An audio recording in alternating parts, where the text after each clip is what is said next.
listening to The Starting Zone, a podcast about World of Warcraft and the people who play it.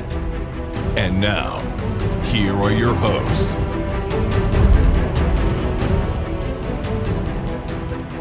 Well, hello and welcome to The Starting Zone, the podcast about World of Warcraft and people who play it. Today is September 13th, 2022, and my name is Spencer Downey. Thank you so much for listening and subscribing to our podcast. I'm joined today, as always, by my co-host, Jason Lucas. Jason, how are you doing on this fine Tuesday? Well, Spencer, hello. It's a very fine Tuesday. I'm doing well. It's weird. It's been actually a pretty slow week of news in terms of the live game and stuff, and really a bit of a muted week even on beta, but we still have a lot of stuff going on and a lot of stuff to talk about, because I guess that's what happens when there's, 3 or 4 different versions of World of Warcraft happening at any one time.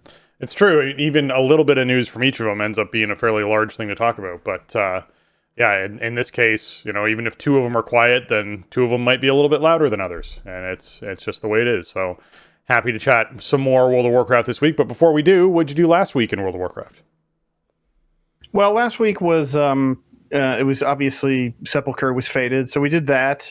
It went pretty fast. We're pretty geared out now and just kind of farming heroic and really learning how to use the fated affixes makes it go faster. But man, the place is still so huge that we couldn't even finish it in a night. I think we had like one silly wipe, and so we started late. It's hard to. We only raid for 2 hours at a session, so.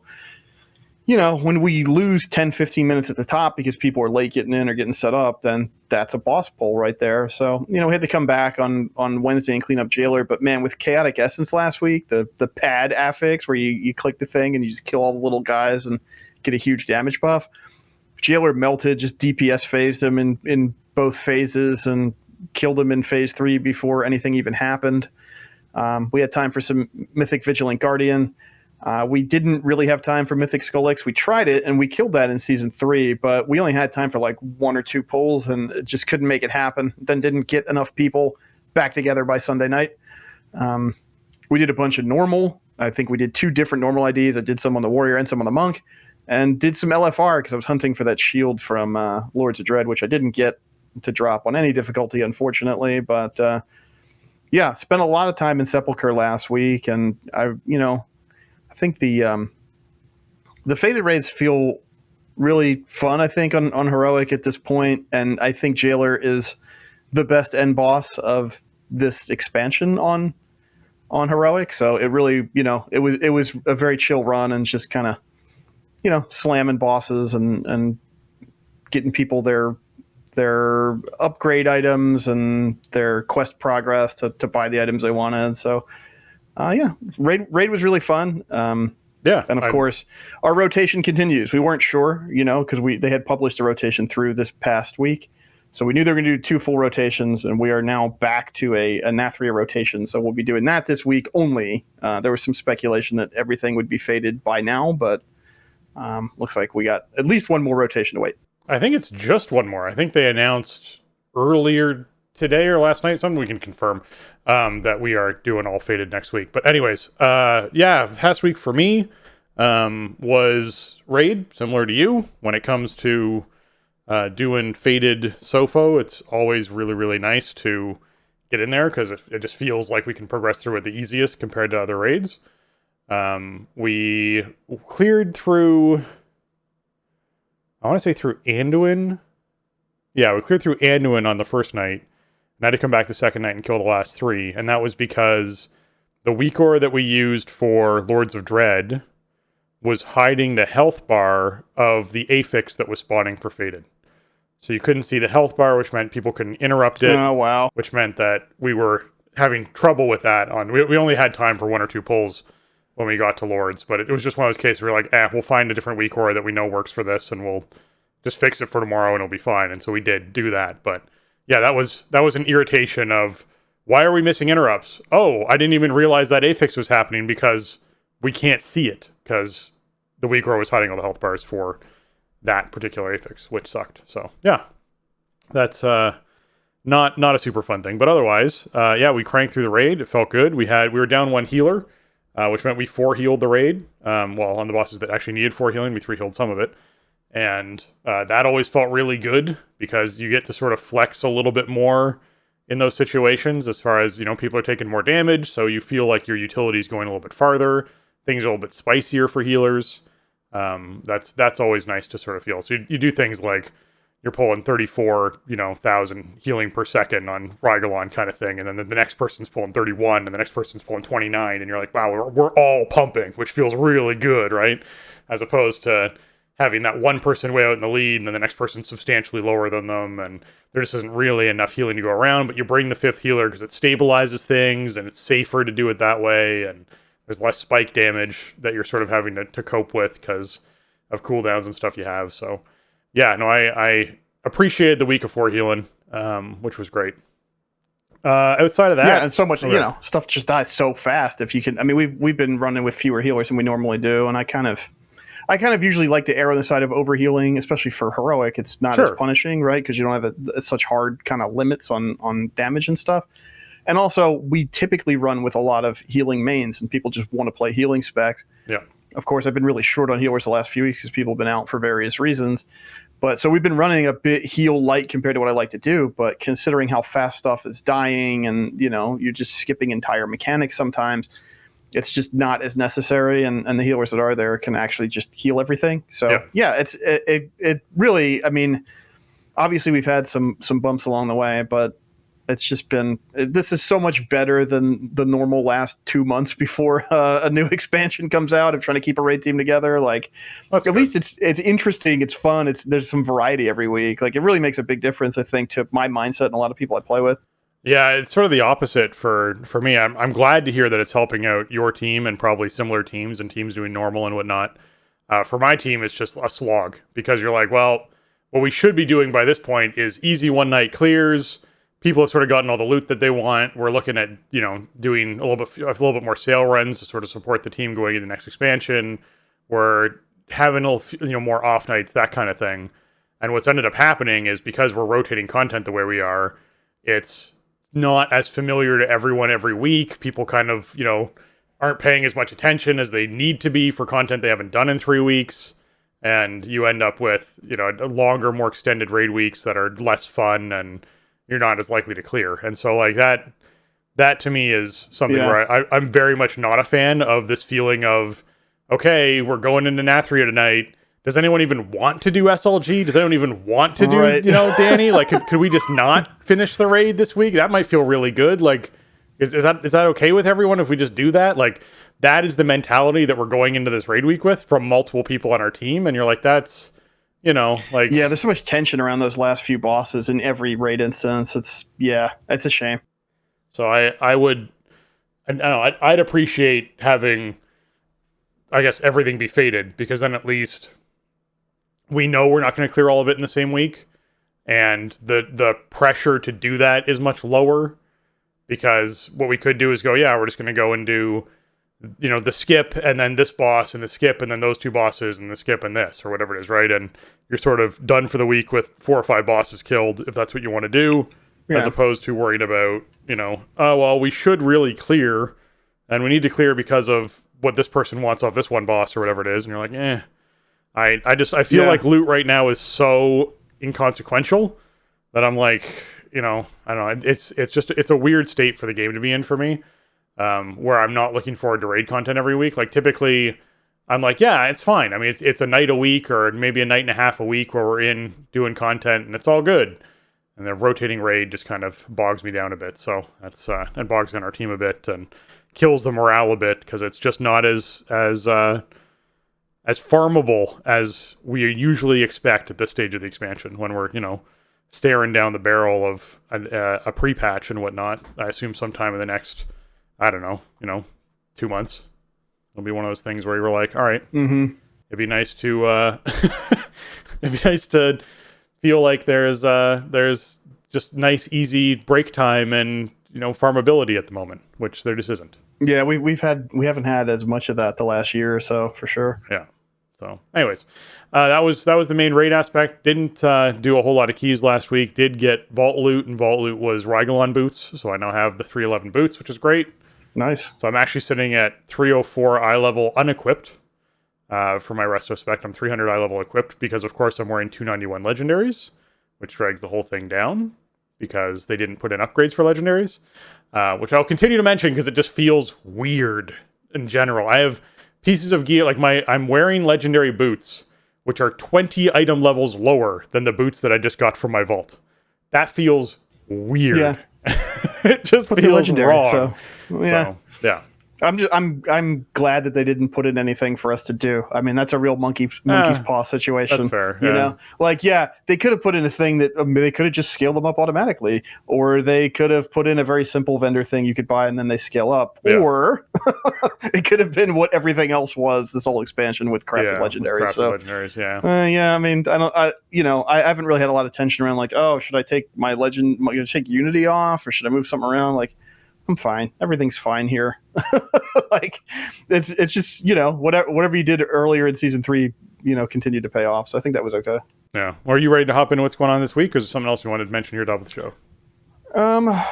No, yeah, I don't think so. I mean, I think we're good. I've just been slamming keys still. That's the only thing. Like, I'm still doing like 8, 9. I didn't do this many keys any other season. Like, normally I would do 4 a week tops. So I've been doing a ton, and it's really fun. I think having a refresh pool, maybe just getting out of Shadowlands is a big reason why you're going, and you're in Karazhan, you're in Mechagon, you're in these cool spaces. So it's been fun. I'm not even really looking for gear. I'm just trying to get portals and stuff. So yeah, that's been a huge surprise because I thought I was going to hate it. Well, what's been weird for me with all that is because I'm not enjoying the raid situation at the moment, it means I'm less inclined to log into the game, which feels very strange to me. Because typically I'm like, yeah, no, I'll hop into World of Warcraft because I enjoy playing World of Warcraft and it's fun. But whenever I think about World of Warcraft right now, I think about fated raids and how I dislike them. And that just like puts this negative spin on my mood for logging in and playing the game and doing things outside of it. So a lot of my goals for what I want to do outside of raid have slowed down a lot because I'm just not logging into the game as much because I just have this negative inclination about fated raids. And I'm hoping that once all raids go fated and we sort of see what our raid team chooses to do, that sort of eases that entirely because we'll be in a situation where it's a little bit more fun to raid and play the game at the moment. And people are a little bit, there's not 3 weeks between content and people are a little bit more practiced at what we're doing. And it just feels better is what I'm hoping for. So I'm also hoping for like a big old fat nerf wave to come across when they do open everything up faded. That's the that would be nice. Yeah, that would be really nice. Just be like, yes, it's completely end of season now. Let's just make this just, if anyone's doing this, it's just fun. Over, yeah. Why not, right? Like, if you can get make 10, 20 or more people to log in at the same time, just then go you knock should, stuff over. Exactly. Yeah, that's how I sort of feel. All right. Anyways, let's hop into what's going on this week in World of Warcraft.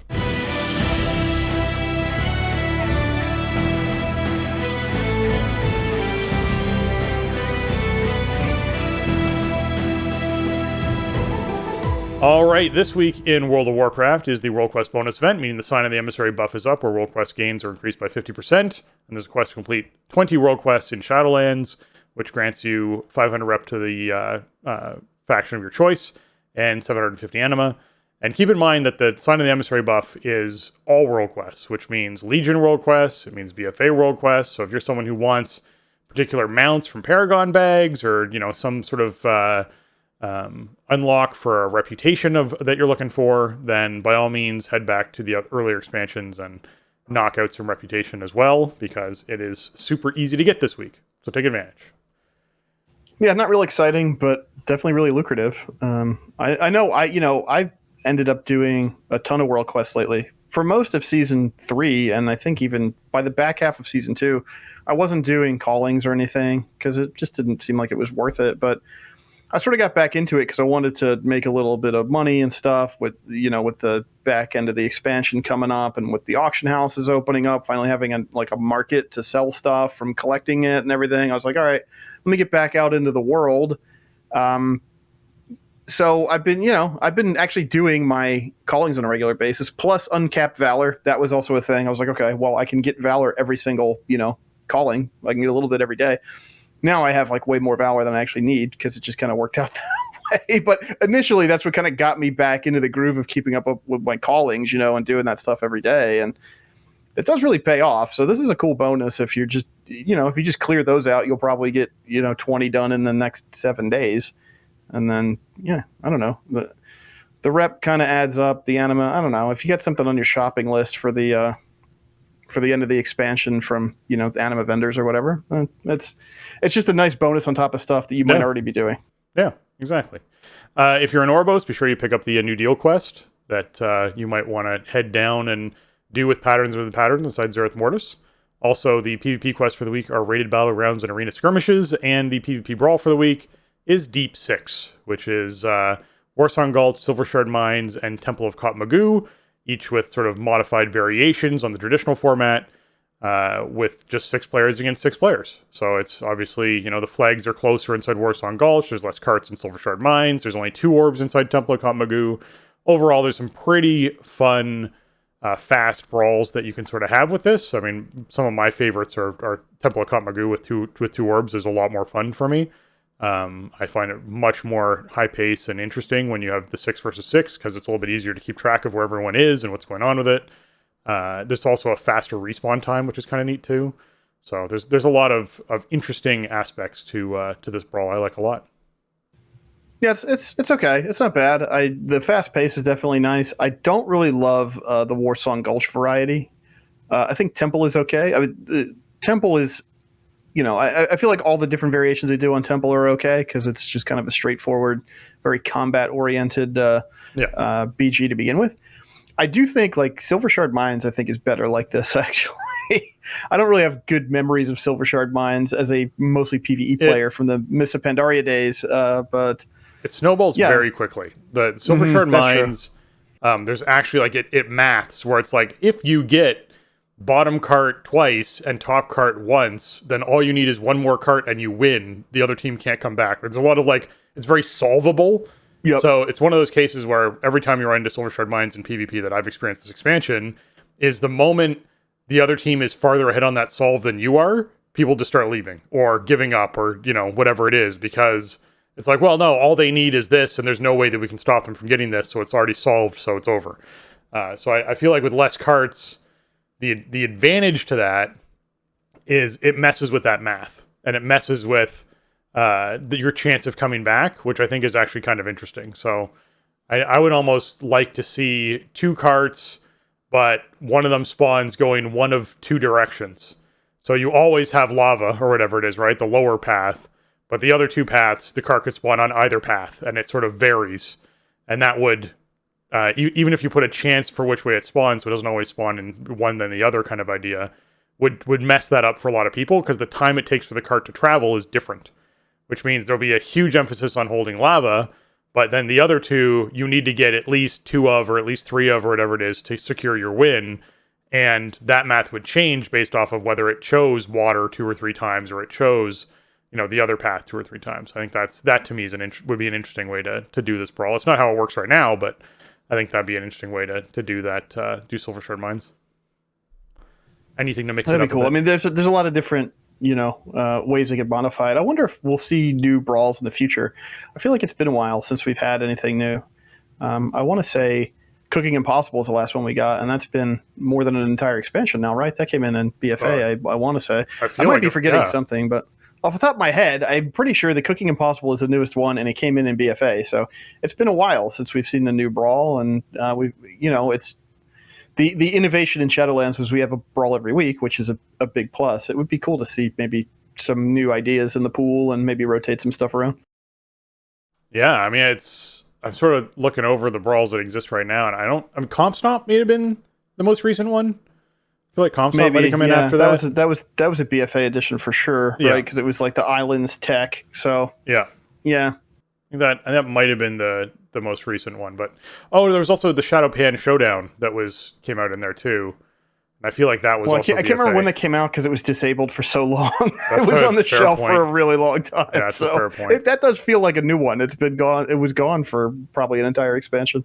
It says it was Legion is what I'm seeing information wise on that. So it's been a bit. Either way, a lot of these are ones that I feel like we could get a refresh on or get at least 2 or 3 new ones in here to have some fun with. It would have been neat to see the new arena that was supposed to have pillars that went up and down converted into a brawl at some point if they chose to do that. That seems more like a brawl. Yeah, an arena with moving geometry doesn't really seem like a thing that arena players want. But brawl totally. Yeah. If the tech worked, that would be awesome. All right, world bosses for the week. Mortanus, the big bone construct in Maldraxxus, is fated, which means if you want your plate wrists, mail chests and hands, leather feet, cloth waist, or a haste mastery ring that's, up there on item level, then by all means, get out there and kill Mortanus, as well as which memories drop off Mortanus if you're someone who's still trying to fill out your UI grid. So Mortanus has your Guile Charm for rogues, Fujita for warriors, and Kiefer for monks. So if you got one of those melee fighter type classes and you don't have all your memories yet, make sure you do this. Because even if you're never going to use the legendary, and even if you don't care about buying the random ones or whatever, you don't want to have that UI panel not lit up. I mean, come on, you're going to have to look at that for the rest of your WoW career. And then, what are you going to do with yourself? So, well, it's an easy sell this week too, since Mortanus is fated, and you got a shot at 285 loot, and you get 500 anima, and also one of the callings that's active in NA right now is in Maldraxxus. So there's a lot of reasons to just go out there and do this. Yeah.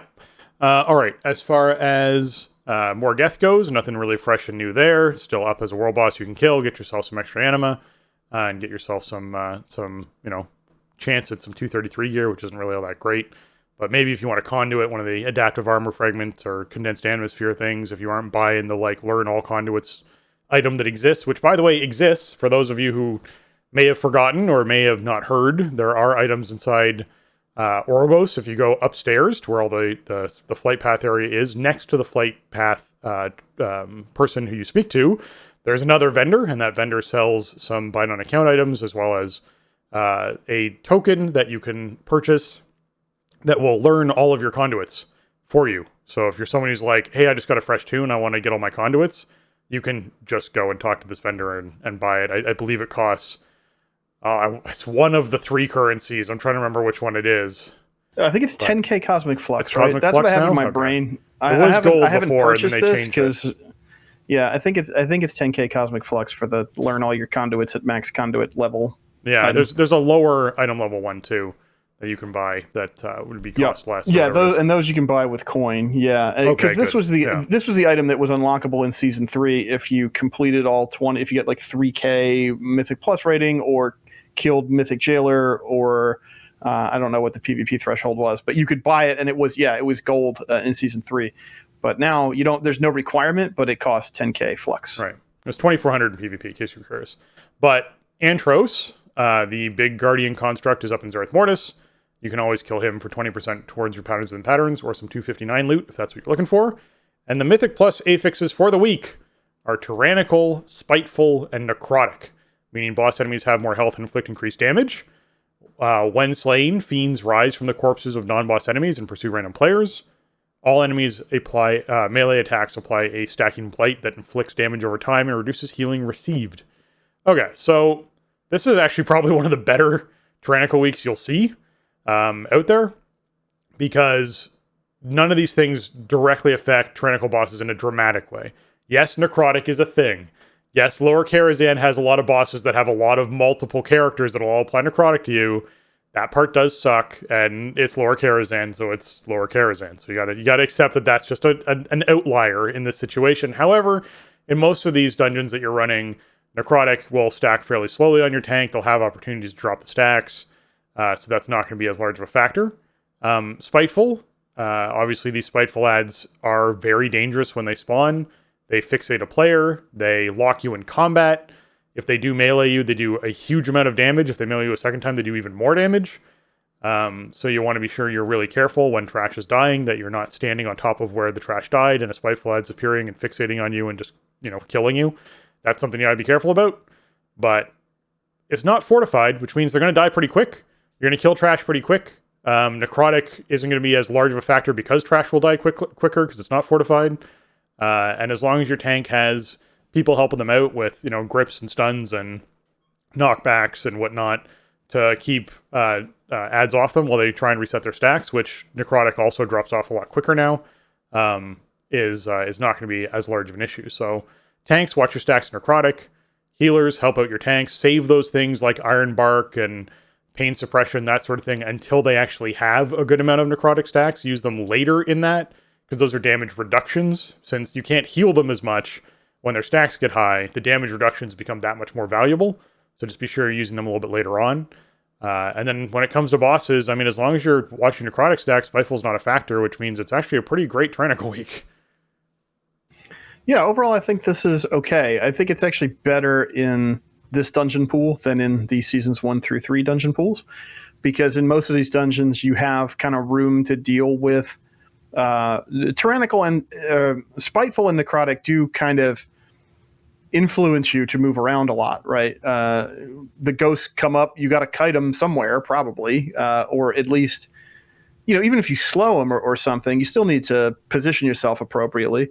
Necrotic is going to mean the tank needs to backtrack here and there.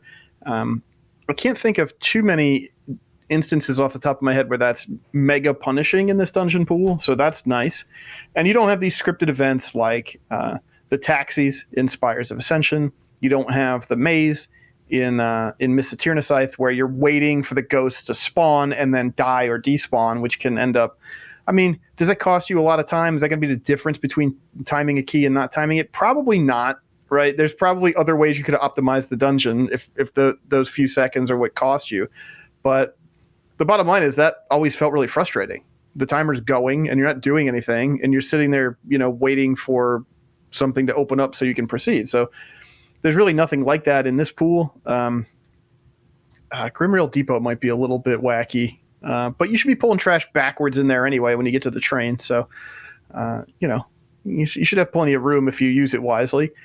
But yeah, overall, I mean, I think this is one of the better Tyrannical weeks you're going to find, as long as your tank is not just eating necrotic stacks into oblivion over and over again. Necrotic is way easier to deal with, and then when it was introduced, I really don't mind it at this point.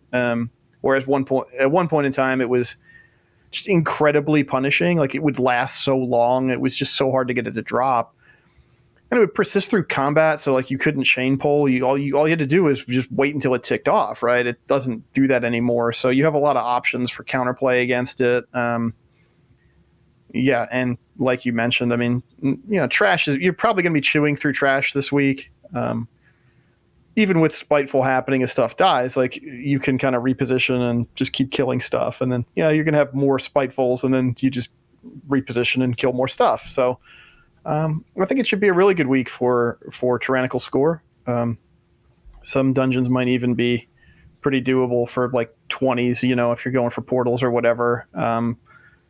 Tyrannical bosses are always a little bit spooky, but at least you can really just focus on them, and you're not being interrupted by even simple stuff like quaking or volcanic, right? Like, that going off at a bad time, even though that's a low impact affix, that can really mess up a Tyrannical fight, but you don't even have that. So yeah, I mean, I think it should feel pretty good. So I'm looking forward to this. Like I keep saying, like I've been saying all season, I think Mythic Plus feels great this season, and I feel really, motivated to run a lot of it and to spend time in these dungeons because it's super fun. So this should be a fun week too.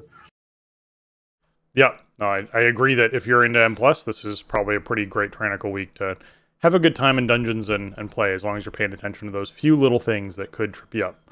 All right, Pirates Day. It's going to be running Saturday, the 19th. If you're someone who wants to celebrate, you can head down to Booty Bay with Dread Captain Demeza. There's obviously the Dread Corsair buff that will give you a pirate costume for 12 hours. And you can defeat O'Leary for the Slightly Chewed Insult Book toy. If you're someone who wants to hop into that's out in the bay inside Booty Bay, and you can slay the big old shark that's out there and get that toy. I remember the first day this came out, it was very difficult to get the tag on this shark because it was group-based. There were a lot of people there that day. Yeah. Yep. And players who've completed the Avasti Admiral achievement, you can actually purchase the Jolly Roger toy at this time. So anyone who's been putting the work in to do that over the past year can now actually purchase that toy during Saturday the 19th. So be sure you're paying attention to that. So, yeah. Yeah. No, it's a Monday. Sorry. It's Monday. I'm sorry about that. Yeah. This is, so you have like almost a week here. One thing to point out is you do have time. If you haven't completed Avasti Admiral, where you get the Bloodsail Buccaneers rep, you have time to do it. So the Jolly Roger is one of the coolest toys in the game. It's the skull and crossbones flag that you get on your back. And I remember a couple of years ago, I had meant to do this. It was during BFA. I had meant to do it all expansion and I never did. And then I was like, oh, that's today. And I ended up doing the whole thing in one day so I could buy the toy. I never regretted it because it's one of my favorite toys in my collection. So, the best thing to do is take a toon that's never quested there in Booty Bay and get up to the part where you get to like the scenario where you are, you're sort of like, you're supposed to be infiltrating the Bloodsail Buccaneers. And then you just sit in that scenario and you just kill stuff in Booty Bay until the bar fills up. It is tedious. It's not like a fun thing to do, but it's an old school rep grind for sure. But the rewards are really cool. So, and yeah, your only chance to cash that in is coming up on Monday. So just be aware. Yeah, I remember in Burning Crusade when we had tabards that gave reputation. One of the things that me and a group of people would do is we would go down to mana tombs, zone in, kill all but one mob in the front pack of trash, which we'd leave sheeped with polymorph from a mage, then zone out, zone back in, and that trash mob entire pack would have respawned. You'd kill the pack again. You just literally repeat this process, killing just the front end of the trash, which was worth a good amount of reputation over and over again until you capped out all your reps. That was an old school rep grind, and this is very similar to that as far as like just repeat process over and over and over again while not moving very much, and that is how you get reputation. So in my opinion, it's pretty lame game design when that's sort of the best way to do something, but they haven't changed it up, so it is what it is. That's what they're doing. All right, Brewfest is actually starting on Tuesday the 20th, and it's going to run through Thursday the 10th of October. So that means that next Tuesday, you all should be pretty excited because it's my second favorite holiday in this game, where you get to ride your ram around and get to do the drinking contest, and there's all the sausage eating that takes place, and you got there's just so many competitions. There's the throwing the rings on the turtle, which is part of Darkmoon Fair, but it's not. It's something. It's like bonking the turtle with beer mugs or something. I can't remember what the actual thing is with the turtle. You have all the invasions that take place, and you get tons of reputation and tokens and stuff from that. There's like the beer goggles you can buy. There's all sorts of different toys you can get from this. There's all sorts of achievements and awards you can get from it. It's a great event. I've always dug Brewfest. It's like heavy nostalgia for me, like absolutely heavy nostalgia. And I've always enjoyed and been excited when they added events to it. That was the other big thing to me of just like the consistent adding of events to this was very cool. So yeah, I dig it. Oh, and don't forget, there's all the dungeon stuff. You can go up for all the dungeons and get like extra loot and special transmogs from like mugs and stuff from killing bosses and whatnot. Yeah, it's one of the most like fleshed out holidays in the entire game. I'm not anticipating anything new this year. It's kind of not time for that. They very rarely, put new stuff in the holidays when an expansion is imminent or brand new. So I don't think we'll have anything new. It'll be a good year to catch up on any cosmetics you don't have or anything, but yeah, Brewfest is awesome. A lot of stuff to do. I mean, there's even like the XP buff you can get, twice a day and all that stuff. So yeah, just keep that in mind. It's also one of the longer ones. It's a little bit more than 2 weeks long. So yeah, plenty of time to get in there and do Brewfest stuff, but that's coming up. Yeah, by the time we record next, that'll be live. So I guess we'll just be able to confirm next week that there's nothing new and notable probably for 2022. I don't expect that there will be. We would have seen the data by now probably. Yeah. For those who are curious, as far as hotfixes go for the live game, they fixed an issue where Dark Ranger customization options for Blood Elf, Night Elf, and Void Elf were missing. So if you were someone who was like, hey, I actually wanted to use some customization on this character and it wasn't there, you can now actually go and do that. So as of reset, feel free if you're using that Dark Ranger customization to go over to one of the customizable barbershops and actually change some things up, because there's going to be some options in there for you, which is pretty exciting. So always nice to see these fixes come in. Since they've already developed the assets, you might as well have them be live. I wonder what happened here. Like, these are pretty new, right? They came in what, 9.25? Yeah. So I don't know what happened there. But anyway, if you were looking for them last week and they weren't there, they're back now. Yeah. As far as raids go, Sepulchre are the first ones. Jailer, they resolved an issue where Creation Spark, Fated Power could negatively affect the following durations of abilities: Arcane Vulnerability, Azerite Radiation, Rune of Domination, Rune of Compulsion, Rune of Damnation, Torment, Imprisonment, and Death Sentence. So yeah, in other words, they've now made it so Creation Spark doesn't affect the durations of those things, which is wonderful, because now all the bomb timings aren't borked and all of the other debuff timings aren't borked. And trying to move out of circles before they explode isn't as hard as it used to be. Like, there's just a bunch of things. So it's almost like Creation Spark just kind of sucks and like definitely shouldn't be on a final boss. Again, I don't know. I still stand by the point of I think that there's going to be Time Dragon stuff next expansion, and they put Creation Spark in because they're trying to see what they can do with time dilation things, and we're seeing a lot of issues, and they're like, okay, we need to resolve these things, because I'm willing to bet that maybe even the first raid we see, we'll start playing around with Bronze Dragon stuff. So I think they need to get their gears in motion on this.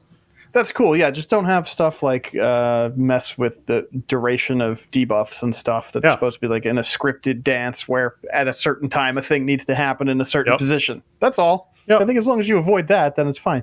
Yeah, well, and that's what it seems like they're doing, right? They're keeping the positives and removing the negatives of how it affects debuffs. They also resolved an issue where Renew Compulsion afflicted players negatively interacting with movement speed increasing effects. I'm curious if this means that if I use dash before I get mind controlled, if my movement speed from dash goes away. Because there are so many people who use some sort of movement speed to try and get into the group when a mind control is going out, and then they get mind controlled, and then they're like, because there literally is a movement speed increase that you get when you have Rune of Compulsion that already increases your movement speed. So they like beeline at an insane speed towards the edge. And if you don't have a Death Knight who's quick on a grip or something like that, that person is gone and over the edge so fast. So I'm hoping that what they're implying here is, yes, it's going to remove any movement speed effects you have when you get mind controlled. So you're consistently moving at a certain pace when you get mind controlled, which would be very nice. I would be thrilled if that was the case with this fix. Yeah, or people like run up to the boss and then drop like, I don't know, a tar trap or something. And they're like, oh, I'm MC'd, and now everyone has tar trap. Yeah. That happened with Vortex for druids. Often a druid will put down a vortex to sort of preeminently help everyone when mind control happens, and then they are the ones who get mind controlled. Now everyone's vortexed in place. That's just wait until the runes show up over people's heads and then start pushing buttons. That's my advice. Mythic Plus wise, they continued to lower Karazhan. Last week's episode was titled Lowering Karazhan. Now it's the sub-basement, or the it just keeps getting lower. It's like a Resident Evil game where you keep finding a new basement and the original Diablo. You keep going down deeper into the dungeon, just over and over again. Yeah, I'll tell you what, it's a lot lower, but it's still by far the hardest dungeon in the pool, in my opinion. Yeah, they just continue to throw more nerfs at it, and like I said, I'd be absolutely fine with them doing this to Fated Raids. All right, additional Fated Raid affixes. This is an interesting one. So this comes in from Kyvax, who says this past weekend's esports charity event, Zymox's Charity Cash, provided players with an additional Fated powers in Fated Raids. Though this might have looked like a detriment at first glance, capitalizing on double the Fated infusions turns out to be a boon. We believe that this feature should be available to all organized players, and so starting with the next weekly reset, which is today, players in normal, heroic, and mythic raids will be able to opt in to one additional Fated power at the Fated console located near the entrance of each of the Fated raids. These additional powers may be disabled at any time, but that won't affect any in-game encounters and will not change how loot is awarded. We know that many players have enjoyed the twists and fun of Fated powers. I don't know any players who have, FYI. And we hope that that access to more will increase the fun. Happy rating. So, yeah, I am curious as to where all the positive feedback is, because I don't know. It might just be the communities that I'm surrounded by, but I have not heard anyone be like, man, Fated powers and raids, this is great. I love this. It's been more of the raid rotation that people enjoy and not the Fated powers that people enjoy. So, I'm curious about that. But what this basically means is, and you might have noticed this already, there's almost like a Zereth Mortis looking console that sits at the beginning of each of the raids. And when you clicked it before, nothing really happened. But they've now made it so that console, if you click it, you can apply an additional Fated power to the bosses. Because it's one console, I don't know what this actually looks like, but my guess is that you'll get the two powers that we've already seen on all of these bosses, because we've done 2 rotations. My guess is it probably activates those 2 powers at the same time from those rotations we've already seen. If you could choose one to apply to all bosses, everyone would just pick Barrier, and everyone would just break the barrier really easily, and then you'd just blow up the boss really quickly. I don't know anyone who would want to have the little moat dudes that spawn on every single boss and literally reduce everyone's frame rate to 0 on every single boss. Would not be something that would be super ridiculously fun. As simple as it is to deal with, it would still be an unfun thing. So I feel like if people want to play around with this, they can.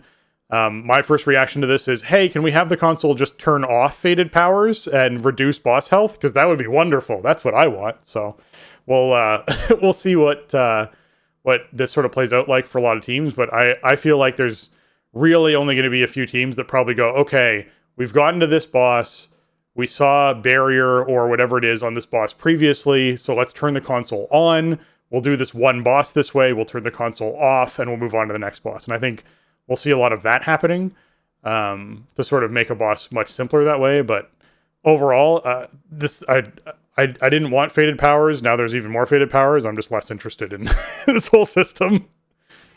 Yeah, this is kind of going in the wrong direction for me with the faded power. I mean, I don't really mind them. I think on Heroic they're mostly fine, although we have had some bad overlaps where, and they've been working over the last 6 weeks to remove some of this stuff or to change it up. But those initial weeks where it's like, okay, well, this faded affix just makes this boss much harder to do. Like, that's not what we wanted to be doing. I don't want to do this. There's no real motivation for me to, like, you don't get any benefit outside of the encounter itself. Or like, okay, you get the access to the other buff or the other positive effect, sure. There's a lot of people who were requesting more loot drops to come along with activating the system. So like if you activate the system, you get 2 more pieces of loot off the boss or something like that.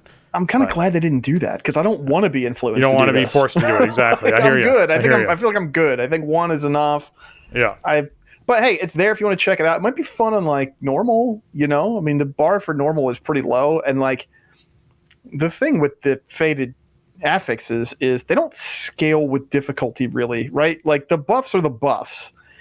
And that means that on normal, they are mega powerful buffs. Stuff just explodes when you start really actually utilizing the affixes properly on normal raid. So I don't know. Maybe that could be a fun thing to try to do. If you're doing normal for drops or something, that's okay. Let's stack up the affixes and see how fast we can get through this or something.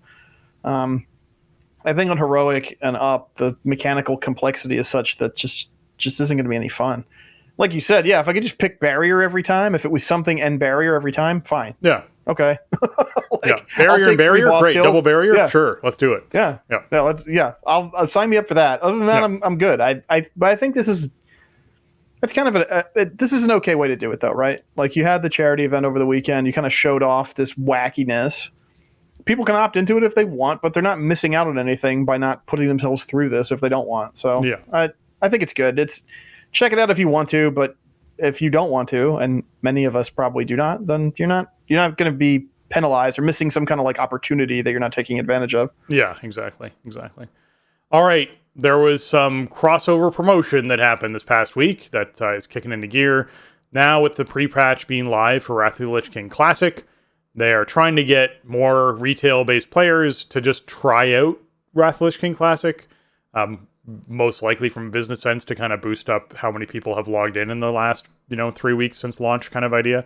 But as a motivation, you can actually go level a Death Knight character. If you go and do the starting experience for a Death Knight character, you can earn yourself the Frostbrood Proto-Worm mount for retail. So this is something I'll probably go and do, most definitely. Is if you log in during this pre-launch event, the pre-patch event for Wrath of the Lich King Classic, and just complete that Death Knight starting experience. That's all you have to do is just do the starting experience, then you get this mount. So that's something that is certainly worthwhile doing for players who like mounts. It's a cool mount. It's a proto dragon. It's very frosty. It's really cool looking. So worthwhile doing for a lot of players. Mm-hmm. But it's a Dragonflight mount. I mean, I don't know if it's going to work with dragon riding. They haven't said, and my assumption would be it probably won't work with dragon riding, but it is on the quality level of the new mounts that are coming in Dragonflight that work with dragon riding in terms of like the way the wings kind of flap in the breeze and all that stuff. Really super nice looking mount. And kind of, I mean, I went and did this the other day. I dabble in classic. I'm not a big classic player, but I like to mess around with it when the mood strikes. I really have no big interest in playing a Death Knight in Wrath Classic. I don't really have the time or inclination for one character, let alone more than one. And, I just like playing Warrior basically. But I will say it was really fun going back through and doing the Death Knight starter experience again. I mean, the last time I did it on retail was probably about 2 years ago, like right before Shadowlands came out, because we had Winds of Wisdom for so long, and I was just pounding out alts of all manner, and I did an undead one, and I did the starter for that. So it wasn't like totally unfamiliar. I'd done it pretty recently, but it was a big step forward, I think, for WoW questing, when this kind of stuff started coming in. Because I got all the toys on display. There's like vehicle quests, there's all kinds of phasing. So after you complete certain quests, like different stuff in the outdoor world changes and everything like that. It doesn't take it's not a super huge time investment if you're not really a classic player. And it's, I think it's pretty well done. It's a really good example of like the best of questing from that era of the game. And also, you can just do this if you have a WoW subscription, right? Like, you don't need to buy anything to be able to play the Wrath Classic pre-patch. There's no requirement of having a character at a certain level on a realm to make a DK, at least to make your first one, like there was at the time when this originally came out. The only real restriction to be aware of if you're not really a classic player is do not try to do this on a fresh start realm, because those are fresh start realms and they expect people to be leveling up and stuff. So you cannot just make a level 55 on a fresh start realm. But if you just pick an existing realm, then you can do this with very few strings attached if you're a WoW subscriber. And in like an hour or two, you can have this really cool mount in the live game as well. So yeah, it's, I think I saw a lot of grumbling from my retail friends who didn't want to touch Classic, but they were like, all right, for that thing, I guess I'll go do it. I'm not really, I don't know. I don't know like what purpose this promotion ultimately serves, but it is pretty cool. I'm not going to complain about a super high quality mount obtainable via gameplay. Yeah. I'm not exactly sure like what this accomplishes in terms of a promotion, but it's cool anyway. So go do it if you haven't. Well, like I said, if their goal or objective right now is to boost login numbers at the launch of this pre-patch, this certainly helps do that. Yeah, right? For sure. People who've never touched Classic have been logging in and doing this week. So it was similar when they did the Hearthsteed, if you remember that back in the day, where Hearthstone had sort of just come out and it was like play one game in Hearthstone. And you're like, all right, well, this will boost their numbers of 9 million people have played our game, or whatever it is, right? Like that, that boosts that number. So yeah, it's that is sort of where I see this falling into. But hey, you know what? If they're handing out a mount for dedicating like an hour of my time, I'm more than happy to do that, because hey, guess what? They charge $25 for those things in the store. So Yeah, this is pretty close to a store quality mount, I would say. It's got a custom summoning animation that's really cool. Like when you go to actually mount on it. It's definitely worth your time, I think. Even if you're never going to touch Classic Wrath again after you do this, I don't know. I think it's still pretty cool to do. Yeah. Okay. As far as Dragonflight beta notes go, because hey, like we said, when there's this many versions of World of Warcraft out, there's always something happening in one of them that we can talk about a little bit. There's a new starter build for Evokers. They now have access to the starter build in their loadouts menu. So basically, this is what we talked about initially, where the new talent system's coming in. And with the new talent system, there's actually going to be starter builds that are put in for each character class, so that the player who doesn't necessarily want to worry about, oh, do I take this? Should I take that? I just kind of want to hop in and play the game, can hop in and just pick a starter build, since you can change builds dynamically as much as you want. It's as long as you're inside a rested area, I believe is the rule. And it might not even be that anymore, but I'm pretty sure it still is. You can just pick these different starter builds. So Evokers now have one for people to play around with, and basically you just don't need to choose your talents. This to me is like a Brawl inside Hearthstone, where you don't have to build a deck.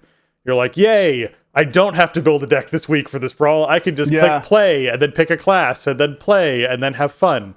It's a similar thing to that, where you don't have to worry about that more, I don't know, decisive, how is this decision affecting my character in a big way? Am I doing this right? Is like the big question a lot of people ask, right? Right. Am I missing anything important, or am I missing out on some synergy? And like, I'm not going to lie. I find Evokers kind of intimidating to get in and play around on because it's so new. Everything is new. I don't have anything to really wrap my head around, and I haven't really played them very much in alpha, beta at all. I think the starter build, the whole concept of the starter build, I think is a great addition to the game. I think it'll really help with a new class like Evoker that has a lot of new stuff, coming to the table. And just for more casual players, like as they roll starter builds out for all classes, like, okay, well, this is kind of what I want to do. So I'm going to pick this starter build and then I can play the game. I'm not, I'm not missing my interrupt, or I'm not missing my important cooldown or cooldown reduction or something. And I don't have to spend, upwards of 20 minutes looking at guides and trying to, portion out all these points. I think having stuff like starter builds and import export is very important for the modern game, and with this new talent system that's coming in, because it makes it flexible, it makes it accessible. You can really get in there and tweak your build to your heart's content to have the exact combos that you want if that's what you're into, or if you want to pick up and play, then you have that option too. So I think without that, I think it would be a big downside of the system, but I'm glad they're getting out in front of that. Yeah, the factor that I sort of come back to in this is two questions. One is, I'm curious if they're going to update these starter builds as changes and hotfixes and whatnot happen throughout the expansion, which inevitably affect which talent choices players would sort of baseline make. So I'm curious if whether or not that's something they're going to do. The other thing that I just love to highlight about this is just the fact that the other option that you're going to be seeing, don't forget about this, is the ability to share builds with people. So I'm sure there'll be, Raider.io and Warcraft logs and all those sorts of sites that allow you to download a build from someone and just literally put it on your character. So you can just use whatever that person used directly. And then, of course, you'll have your Wowheads and your Icy Veins and all these other sites where they actually are able to post builds for players to copy and paste into the game and use, as opposed to sort of having to go through talent by talent. You'll be able to just grab a line of code, paste that line of code in, and it will put that build on your character, which I think will be really, really nice to be able to save multiple builds, save builds for different things, and make that more of an accessible system for players. I think is great, because I don't think anyone really enjoys going to a website and then having it open on one screen and having your character open the other and going, okay, 1-to-1, and just sort of work your way through a whole build when you're talking about a talent tree that's 60-something points that you're spending in it, as opposed to currently where it's like 12 or whatever it is that you're actually having to worry about decisions-wise. So, yeah, it's it'll be great for everybody. I'm thrilled about that. Okay, fishing has been enabled in beta. Players can now learn fishing from profession trainers all throughout Dragon Isles and are able to fish in all of the zones. I highlight this because, surprisingly, to some of you, fishing is actually one of the more attractive things for people to do in the game. There's a lot of people out there who really enjoy this as a pastime. They find it very relaxing. And so I like to mention this when, hey, if you're a beta player and you're excited about fishing, guess what? You can now go and do that. And that's pretty cool. They also highlight that specializations, unlocking specializations requires 25 skill points in that profession. Once unlocked, players can then spend specialization points to unlock various bonuses for their profession. So if you're someone who wants to actually specialize a certain way, you don't have to put a ton of points into it. Like, you don't have to put a ton of effort into leveling that profession before you specialize. So that's actually a really attractive thing as well for players to sort of look at how they want to specialize their different profession trees. Now, what's interesting to me is they took all the complication here, Jason, out of talents and, soulbinds and conduits and everything else, and went, okay, so building out your character is going to be easier because we're going to have, presets and, copy, paste, etc. builds that you can grab. And there's not going to be a whole lot of other additional power systems that exist that we know of so far inside Dragonflight. And then you just dumped all of that complication to professions to make it much more interesting and dynamic. But at the same time, you're like, yeah, well, now you pick two specializations because you have two different professions, and those specializations have these impacts, and these impacts are going to affect what you're making throughout the, this profession and the expansion. And all I feel like is I really do hope they add a book to the game that, similarly to they did in BFA, lets you remember all of the recipes and whatnot that you learned previously for a particular profession if you choose to switch. So if someone starts out as alchemy and they learn a bunch of really cool potions and they then switch over to being enchanting instead of alchemy, that if they choose to go back to alchemy, they can just grab this book and go, yep, I got all those potions again. I have to go and collect everything again or find everything or whatever it is. So I do hope something like that comes in to make switching around a bit easier, because I do feel like at the beginning of an expansion especially, there's going to be a lot of like, do you like this? Have you tried this profession enough to like this? And then you want to bounce and try something else and see what that feels like, because it's such an in-depth system that I feel like players are going to need to play around with it a bit. Yeah, for sure. I mean, there is a lot of complexity here, and it's intentional, right? So, yeah, I guess the good thing will be, at least at this point, you should be able to obtain everything, even if you switch around. Like while we're within this expansion, the question will be, going forward, how do they stack this stuff on top?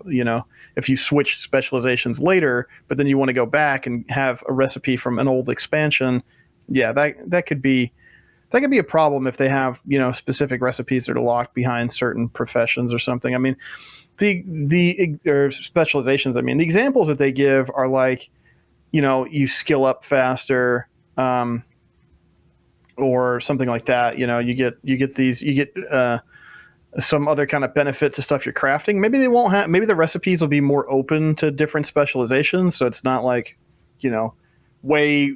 way back in the day where you picked like armor smith or weaponsmith, and there was stuff you could only learn if you had that specialization. Maybe it won't be like that. It'll just be like, well, if you have the specialization, then the stuff you make is better than if you didn't, or you skill up faster by making it than if you make something else. Like that could work, but yeah, I mean, it seems like part of the idea here is to make professions sort of this flexible and intrinsic system to your character that provides power and cool bonuses and stuff to chase for years to come.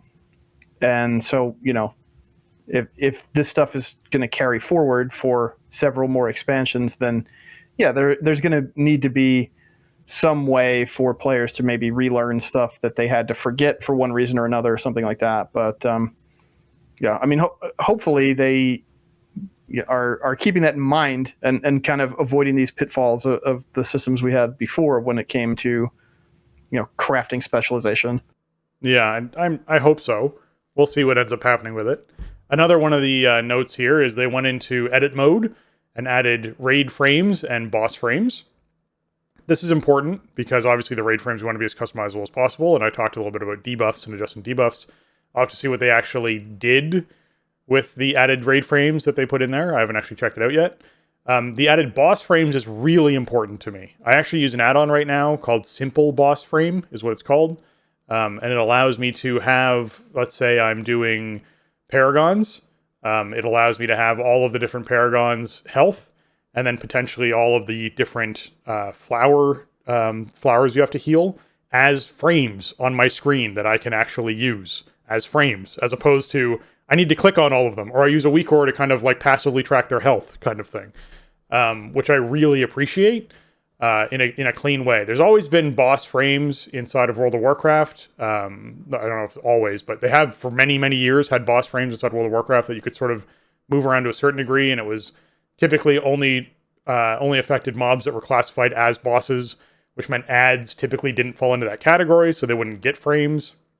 And I've always wanted, particularly as a boomkin, when I was playing a very heavy dot class on a regular basis, more frames to just keep track of that easier, right? Like any way to keep track of, and not only that, but mouse over cast on these mobs would be much, much easier to do. And so I hope that these raid boss frames are like up to 8 targets or something is what you want, because you're not going to hit a lot of bosses that have more than that. And you can actually classify like, I want the bosses here, and then I want the ads here.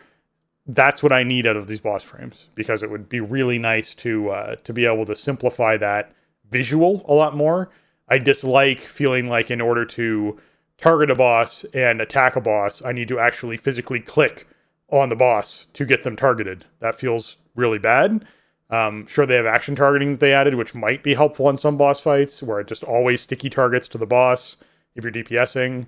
You can turn on, target lock as another option, so you never lose track of that target, but I feel like that's dangerous a lot of the time with where you're clicking on your screen, because you can target lock to the wrong thing by accident.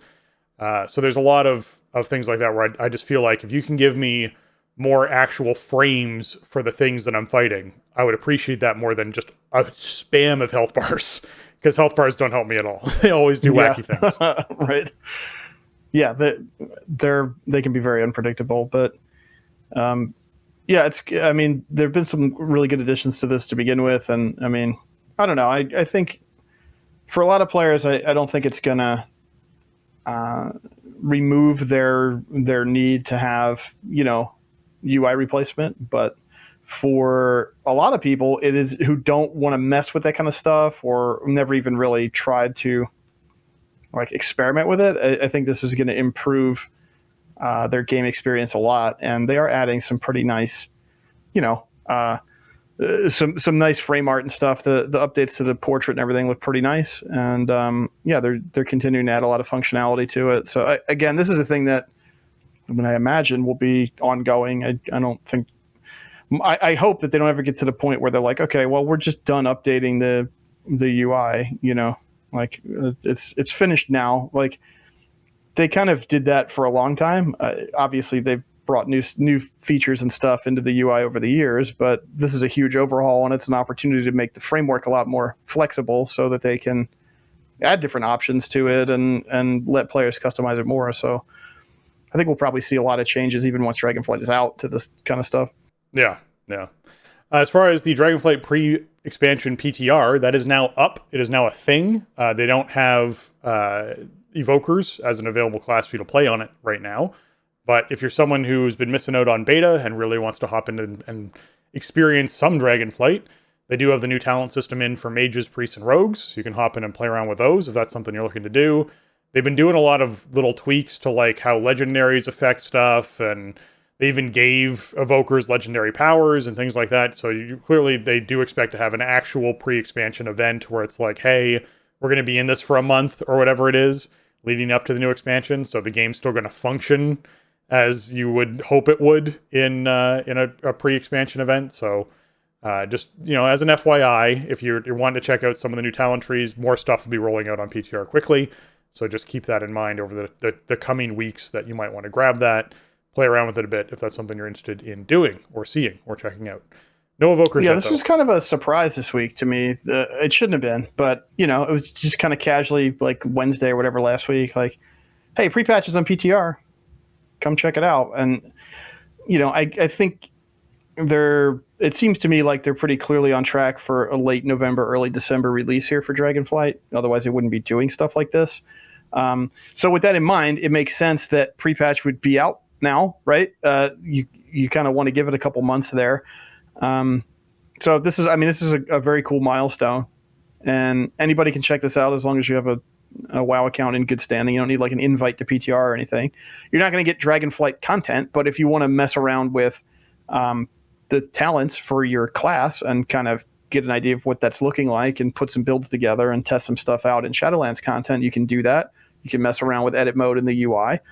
So all that stuff is there, and you're not going to like spoil yourself on the questing experience, the story beats or anything like that, because there isn't any new content in the build. So you don't have to even think about that. So this could be cool if you haven't had a chance to play beta or anything, but you want to, spec out your class and spec trees, then you can just install the PTR client and go hop on and do that. So it's really cool. It's exciting. I mean, once that happens, it's like, okay, the countdown is really on now. Like this has been a weird kind of development and marketing cycle in terms of like the public facing stuff for a WoW expansion, but obviously this is right around the corner, because otherwise you would not, if you were planning to ship this thing, in Q1 or something, or if it was like a marketing ploy to put the pre-orders up and then you're going to bump everything, you would not have the pre-patch on PTR right now. Right. Why bother? So they must, I'm pretty sure that we're looking at that, late November, early December window for this. And yeah, this just reinforces that to me. Yeah, exactly. There was a bit of a surprise this past week over in WoW Classic. The Scourge Invasion started after 72 hours as opposed to the 168 hours that they had planned for. This meant that all but one realm actually got access to the Scourge Invasion early. Sorry to those who are on Aranicus. Apparently, you were just left out in the cold for a little bit there. However, Aranicus is a fresh start realm, I think, right? They just spun it up, so that's why. Yeah. But obviously the Scourge Invasion should be all up and running by this point, so hopefully everyone's enjoying that. There was a larger post about what sort of happened and why this happened and all the sort of issues with the Wrath of Lich King Classic pre-patch event. That post is inside of our show notes if it's something you want to dive into and look into. It's pretty lengthy. It's pretty neat to hear devs sort of analyze what actually went down, but it's also a fairly lengthy thing that we want to not necessarily use on our show because there's something else we want to talk about, which is actually the unacceptable state of classic servers post that Agren did. Agren did both of these posts, so if you're someone who enjoys the second one, go back and read the first because you might be interested in how this sort of dev stuff works out and plays out. But Jason, do you want to talk a little bit about the unacceptable state of classic servers? Yeah, somebody, an angry forum user made a post about the state of classic servers, and the bottom line is that the mega realms are a mess. Queues are exploding. It can take a really long time to be allowed into one of these mega realms in US and EU. And the bottom line is that Blizzard doesn't really have a technical solution to the problem. Now, we have known that this was going to be, a potential issue since Classic was first sort of floated, It's going to be a game that sees a lot of, peaks and valleys in terms of player interest. And it's not going to be a thing where it's very dangerous to have, too many realms because then you have these kind of ghost towns. And we just saw a bunch of realms get consolidated last month or within the last couple of months. And, the communication from Blizzard around has been kind of diplomatic. It's like, well, we want you to be able to play with your friends, but these are the impacts that you're going to have. And like, these are the options that we're offering, and we're going to do free character moves and stuff. And I feel like at this point, the tone has kind of changed a bit. And I think it's probably a good thing. First of all, Agren mentions there are no new character creations or incoming paid transfers to US and EU mega realms, and they will remain locked indefinitely. He says the situation in these realms is completely untenable, and if they can eliminate queues, even if they can eliminate queues in the short term, it's going to continue to be a problem when new content releases as long as mega realms exist. So they said they're going to monitor other realms and take similar steps if they start, getting into the problematic area of what the mega realms represent in terms of population. And he says they may do so with little to no warning. He does mention like they haven't wanted to do this before because they don't like restricting player movement and breaking up social circles. Yeah. But that's not compatible with the reality of classic WoW at this point. So they need to do something kind of a bit heavier handed, and that includes, not allowing transfers or character creation. Yep. He says in the post that free transfers have been very successful so far, but we need more folks to move. They're kind of like not asking nicely anymore. Do you remember when Final Fantasy just turned off character creation overall? They just stopped. Like you literally couldn't make characters in the game. Like there was nowhere you could make a character. So if you wanted to start playing the game, you just couldn't start. They were like, we just literally, our servers can't handle what's going on. So at least in this situation, you could just go to a different realm and do something there. There's free transfers off of these servers. Like you can get off the servers. They don't want you playing on these servers. You can just leave. Yeah. And they've kind of been, in the past couple of years, they've been kind of nice about it. Like, hey, it'd be great if you could. Now they're just kind of saying like, we need you to move off of this realm. Yeah. Agren says, we know that almost every realm in service right now is a perfectly vibrant and viable place to play. The destination realms are extremely healthy, if not nearly full at certain peak times. If you're considering moving to one of these locations, I advise doing so soon before they too become full, as we'll endeavor to end transfers before we allow them to queue, and we may do so suddenly without warning. So they don't want queues on realms. Like that is their current goal. That's is to to distribute character moves to places where they're not going to cause login queues. Yeah. Like this is a player created problem to a certain degree. A server can only handle so many people. And so queues exist because more than the amount of people a server can handle want to play on that server. And by handle, I mean, you have substantially degraded performance when you're playing around on that. We saw that at the beginning of Shadowlands when Blizzard decided during launch, hey, you know what? Let's just raise that number of people we put on servers just to find out what happens, right? Like, we might as well just find out if, how degraded this performance is. And I remember being a terrible experience for me. I know you were on a lower pop realm. You didn't suffer through it as much as I did, but it was horrible. That whole first week was horrible experience-wise. And it just came down to the fact that Blizzard devs decide, hey, you know what? We want to test this. The launch of a new expansion is the ideal time to test this thing, to see what the limits are. And so they chose to do that. But I'm choosing to play on a realm that's a very high populated realm. If I chose to go play on Jason's realm, I wouldn't have had these issues and I would experience something differently. So to a certain degree, I understand that there are these very large communities that exist. And, some of them are centered around content creators or whatever else it is. And that people want to be a part of these. But you have to weigh how important it is for you to be on the same server as some of these communities versus the quality of your experience playing the game. And so if you and your friends are all looking to hop into Classic and have a really good time, it might be better to find, as I talk about these other destination realms, as opposed to trying to get onto these mega realms, which can create all these problems. So I feel like Blizzard's like, you know what?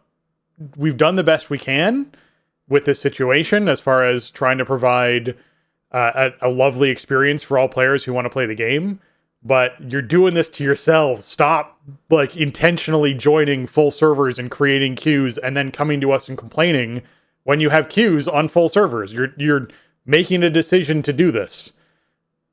You accept that. Exactly. I mean, the tech is what it is, and they can allow as many connections to a server as they can allow, and beyond that, that's why they have queues, right? Agrid mentions here that they still have far more than enough players stuck in queue on these few mega realms that we could easily fill multiple other Sulfuras level realms if players take the next round of free character moves we make available. We again strongly encourage you to take available free character moves, especially if you want to jump in and join Sulfuras and Mograine in particular, as we'll be ending the transfers of Sulfuras very soon. We may need to do something similar for Mograine as well in the coming days and weeks. The mega realms in the US and EU are full, and layers are not the solution. He says the mega realms in US and EU that are queuing are completely full. This statement is the absolute state of things, and there is no additional capacity we can add to these realms to allow more players on or to reduce queues. He mentions that layers don't add in any way to capacity. They're basically to break up, congestion in a densely populated area, which can degrade performance. If you're in Blackrock Mountain or you're at the, in the middle of a city or something, it's going to spin up a copy of that game world to load balance players that are logging in and out and what have you.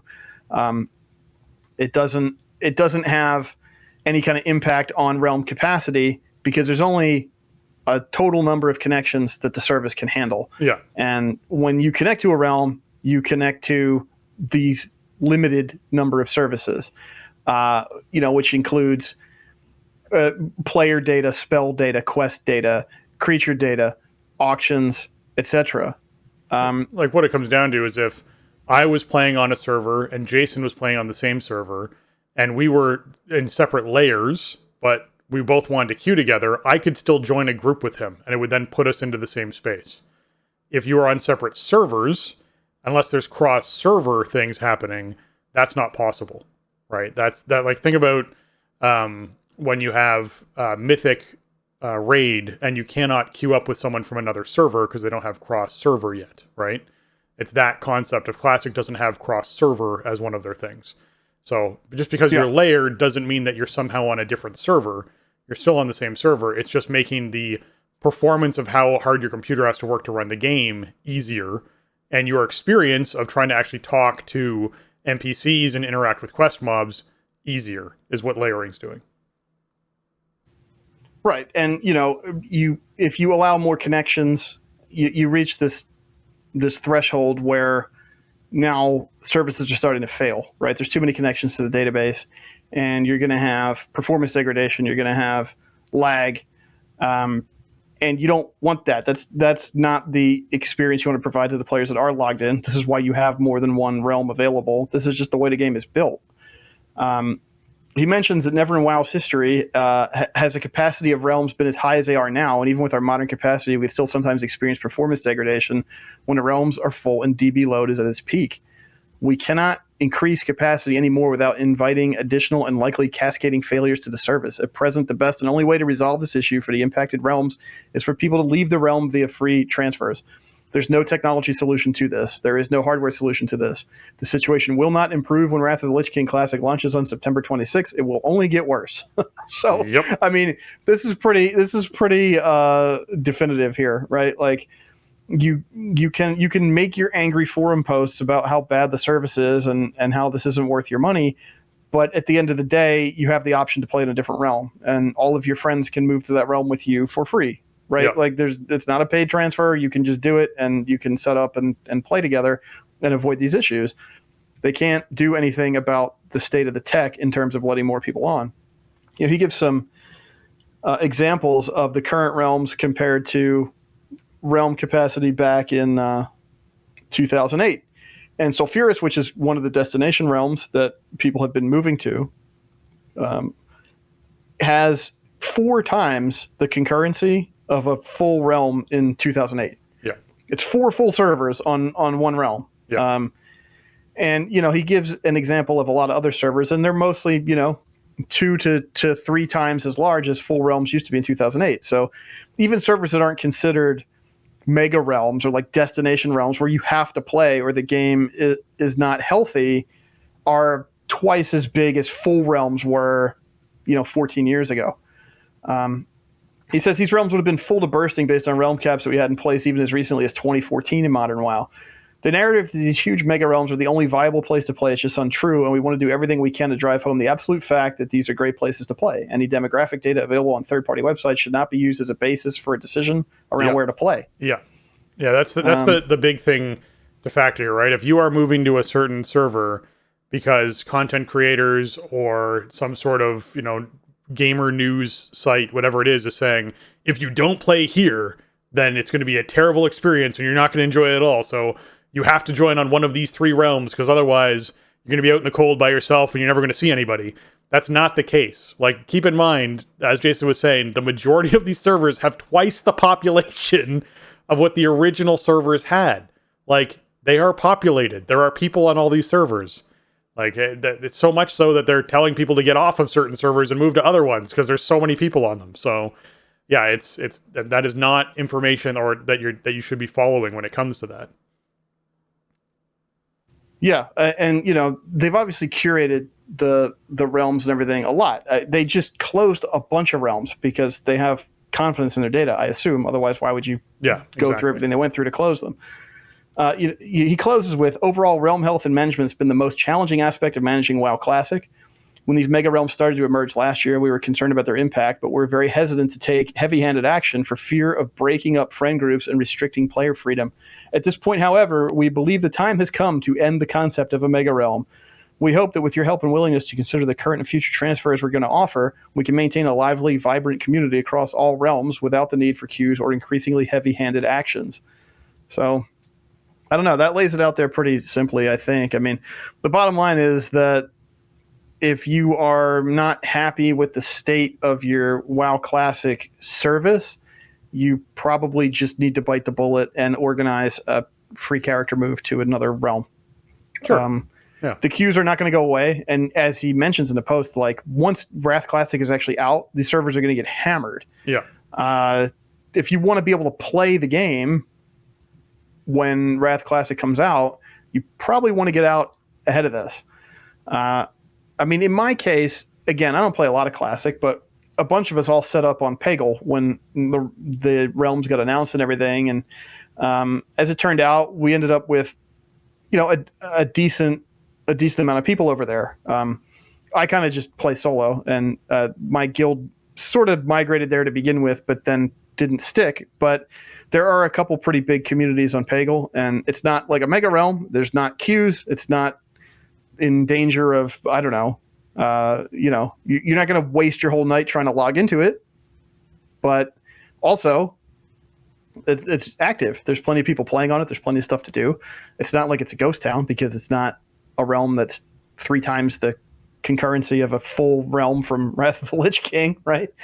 So I don't know. I mean, if you're getting some kind of real benefit from playing on that server and that's offsetting your frustration, then that's something that you have to weigh. The options exist to do other things, and I don't know. It's a hard problem, because how they solve this in retail WoW is by doing stuff like cross-realm stuff, sharding, all of this that people don't want in Classic. That it does change the experience significantly. And I don't think you can add that stuff into Classic and still call it WoW Classic. I don't think it should be like that. For me personally, and what I want as a casual Classic player is, a window into that older experience. And these modern tech solutions were brought into retail for a lot of different reasons, including because they didn't want to close retail realms and stuff, right? They wanted people to be able to keep their names, keep their guild together. So they did realm connections, and they included all of these other types of technical solutions to smooth out player population and to avoid stuff like queuing. That's not compatible with the classic WoW experience. That's not how WoW worked before they started breaking these elements of server identity and community apart. And that's the thing that a lot of the Classic audience really cares about the most. So it's a tough spot for players to be in. It's a tough spot for Blizzard. I think it was good for Agron to make a post like this and just say, there's no technology solution to this. Well, I could feel the frustration in this post coming from Agron, not towards the community, but towards the whole system and the whole problem that exists here, right? Like, Agron just want us to have a really good experience, right? They just want us to have a really good Classic experience. They want it to go really well and smooth, and they've tried everything they could, and they haven't come up with solutions other than the ones they've already implemented. So they're sort of conceding to the fact of, all right, guys, we've done everything we can on our part to try and make this, a solved thing for you. We need you guys to help us out more than you are, right? As much as you want to play on that realm with that cool person who also does that thing that you like to watch, maybe you should think about moving somewhere else if you're someone who feels like you don't want to wait in queue for a huge period of time, or if you want to play on a realm where your friends can also make characters, if they're going to lock down that realm so people can't make characters, right? Like, consider that. Like, it could be something where you might enjoy playing on the same server as large content creator X, but it means that none of your friends can play there because they can't create characters on that server anymore. So maybe it's better that you play on a server that person's not on, so that you can actually play with people and have a good time and enjoy it. I remember back when there was queues on a regular basis for World of Warcraft, I would have anxiety about getting on the server in time for me to do things with people. I would start logging on, like before I left for class in the morning, I would start World of Warcraft logging on because I knew it would sit in like a 16,000 person queue for the majority of the day. So when I got back from my first class, it was down to like 2,000, and then maybe sometime in the next 40 minutes I might get onto the server. And once you were on, it was like, okay, always remember to hit the space bar or move your character a little bit so you never get knocked offline, because then it'll be a huge queue again to get back on. And you have this like anxiety of like staying online, regardless of what was happening, because you might want to do something or may want something to happen or whatever it is. And why would you choose that, right? Like, like when I was doing this, it was because login servers were full. Like, it was literally, it wasn't because my realm was full. It was like they literally couldn't handle more people playing the game at the time. Now you have an option. You have a choice. You can go to a server that's less populated. You can, get your group of friends there. It's free to do that. Like, by all means, you can take yourself out of this problem. They've given you the outs. It's on you now to make the decision about what's happening here. But complaining about it isn't going to help you in this situation, because they've done what they can. Yeah, I mean, it sucks. Like, it would be great if everybody could just play on the same realm.